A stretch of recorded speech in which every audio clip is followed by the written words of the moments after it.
आज बात करते हैं नए परमाणु युग की।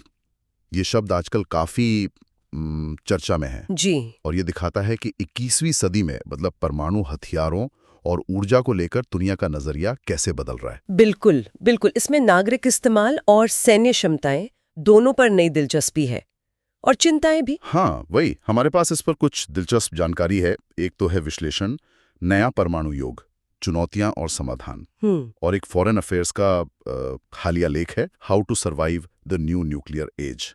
तो कोशिश करेंगे इसे समझने की। अच्छा। इन दस्तावेजों में एक चौंकाने वाली बात ये सामने आई है कि हम जैसे ओबामा के दौर में एक उम्मीद थी परमाणु मुक्त दुनिया की, हाँ वो उम्मीद थी। उससे हम बहुत दूर आ गए हैं।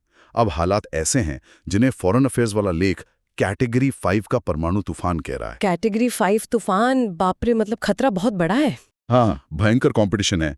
हथियार नियंत्रण वाले समझौते वो तो जैसे धुंधले पड़ रहे हैं और शस्त्रागार बढ़ रहे हैं। बिल्कुल। खासकर चीन का इरादा है कि 2035 तक अपने परमाणु हथियार वो करीब 5 गुना बढ़ा ले। 5 गुना, ये तो मतलब पूरी दुनिया का समीकरण ही बदल देगा।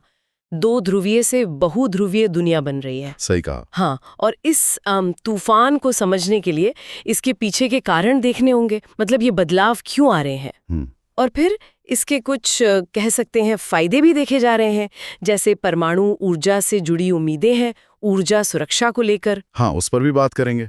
लेकिन फिर वो बड़े खतरे भी हैं, परमाणु हथियारों का फैलना, एक नई होड़, दुनिया भर में अस्थिरता। बिल्कुल। तो हम इन स्रोतों में जो सुझाव दिए हैं कि भाई इससे बचे कैसे, उस पर भी बात करेंगे। हाँ, तो पहले उम्मीद की बात कर लेते हैं थोड़ी। परमाणु ऊर्जा, कहा जा रहा है कि ये जलवायु परिवर्तन से लड़ने में मदद कर सकती है। जी, क्योंकि कार्बन उत्सर्जन कम होता है। हाँ। और ये सौर या पवन ऊर्जा की तरह मौसम पे भी निर्भर नहीं है, तो लगातार बिजली मिल सकती है। हाँ, ये एक प्लस पॉइंट है। और वो नए छोटे मॉड्यूलर रिएक्टर्स, SMRs जिन्हें कहते हैं। हाँ, SMRs, वो छोटे फैक्ट्री में बने रिएक्टर कहते हैं ज्यादा सुरक्षित है और कहीं भी लगाना आसान है। लेकिन यहीं पर मुश्किल भी जुड़ी है। जो सबसे बड़ा डर है वो है परमाणु प्रसार का। हाँ, ये तो है। मतलब अगर ज्यादा देश या मान लीजिए कोई समूह भी परमाणु तकनीक हासिल कर ले तो फिर हथियार बनने का खतरा बढ़ जाता है। और तकनीक तो वही है जो ऊर्जा के लिए है, वो हथियार में भी लग सकती है। बिल्कुल।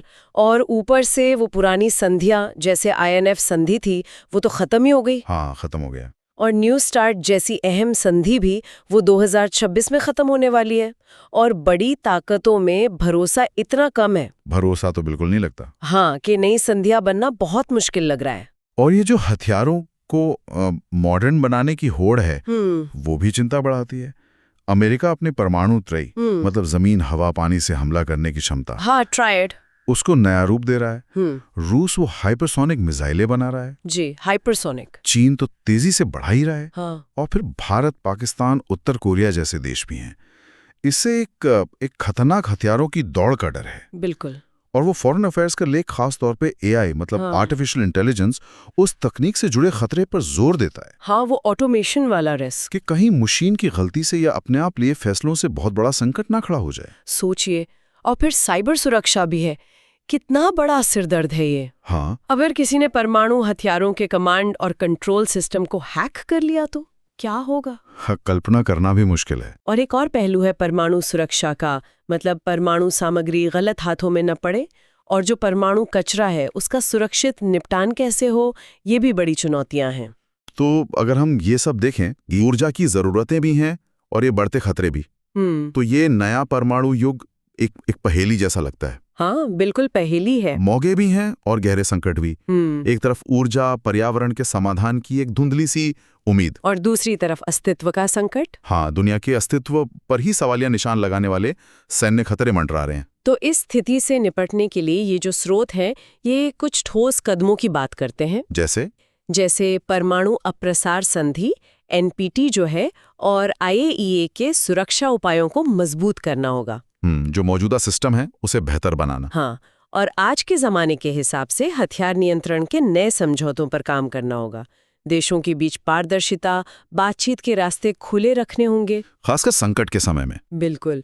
और फॉरेन अफेयर्स वाले लेख में ये भी जोर है कि हमें सोच समझकर कूटनीति अपनानी होगी, आपसी समझ बढ़ानी होगी और हथियार नियंत्रण में अमेरिका जैसे देशों को आगे बढ़कर नेतृत्व दिखाना होगा ताकि बाकी भी साथ आएं। सही बात है, लीडरशिप की जरूरत तो है जी। और जाते जाते एक सवाल शायद सोचने के लिए छोड़ जाते हैं हम सब के लिए, हाँ। कि जैसे जैसे AI जैसी तकनीकें परमाणु फैसलों में शामिल हो सकती हैं और नए नए देश इस होड़ में आ रहे हैं, तो क्या इंसान का अपना रोल, मतलब भरोसा, बातचीत, शक, डर, गलतफहमी, ये सब शीत युद्ध के दौर से भी ज्यादा अहम और शायद ज्यादा खतरनाक। हाँ, और शायद ज्यादा खतरनाक नहीं हो गया।